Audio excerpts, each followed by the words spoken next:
blessé, il était plus susceptible de mourir. Donc, il n'a pas fallu à l'homme ancien fort longtemps pour décider que dans ce monde, le seul grand ennemi à craindre était l'obscurité de la nuit et tous les dangers inconnus qui l'accompagnent. Et simplement dit, le premier ennemi de l'homme était l'obscurité.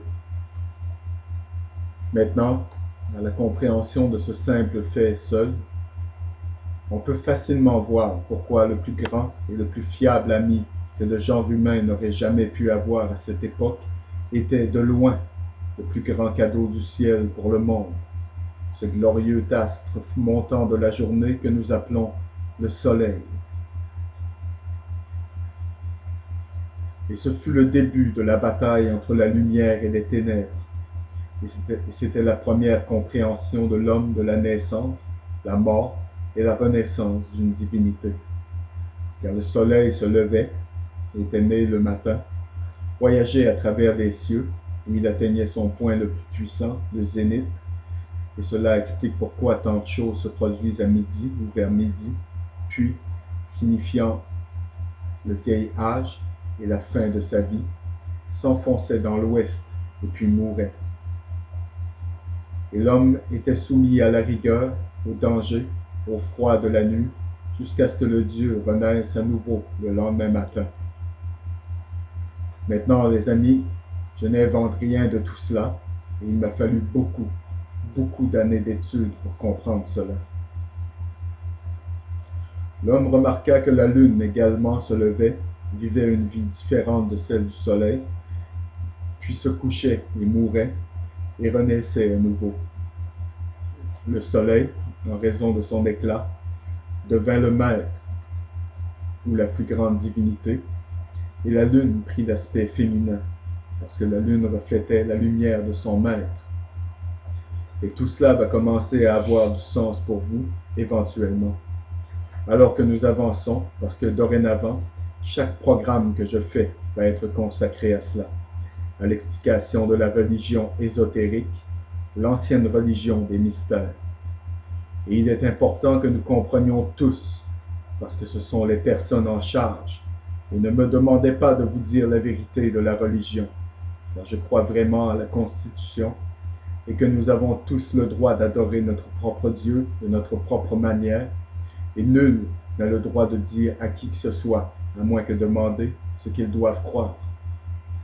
Vous savez tous maintenant que je suis chrétien, mais je ne suis pas un chrétien dans le sens que je suis le dogme d'une église ou les prédications de tout prêcheur, ni nécessairement mot pour mot la Bible. Je m'en tiens strictement et uniquement à ces mots qui sont directement attribués à Jésus-Christ, car je tente de suivre ces mots, et je tente de suivre ces mots dans ma vie quotidienne. Et cela n'a pas d'importance pour moi si quelqu'un prouve qu'il n'a jamais vécu ou qu'il a vécu ou non. J'ai constaté que ce sont les enseignements les plus profonds parmi tous les livres et les enseignements que je n'ai jamais lus ou entendus dans toute ma vie. Jusqu'à ce que quelqu'un puisse me prouver qu'il y a quelque chose de mieux, c'est ce auquel je vais toujours adhérer. Je ne vous avise pas sur ce que vous devriez croire ou ne pas croire, mais je vous avise que nous avons tous besoin d'apprendre autant que possible sur tout ce que nous pouvons. Car une chose que j'ai appris dans ma vie est que la plupart de ce qui nous a toujours été enseigné était des mensonges. Et que, quoi que ces gens sont, je sais qui ils sont, et je vais vous transmettre cette connaissance, qui sont les prêtres, les adeptes et les initiés des écoles des mystères. Ils sont en contrôle, et ils sont en train de façonner l'avenir. Cet avenir aura une incidence sur nous tous.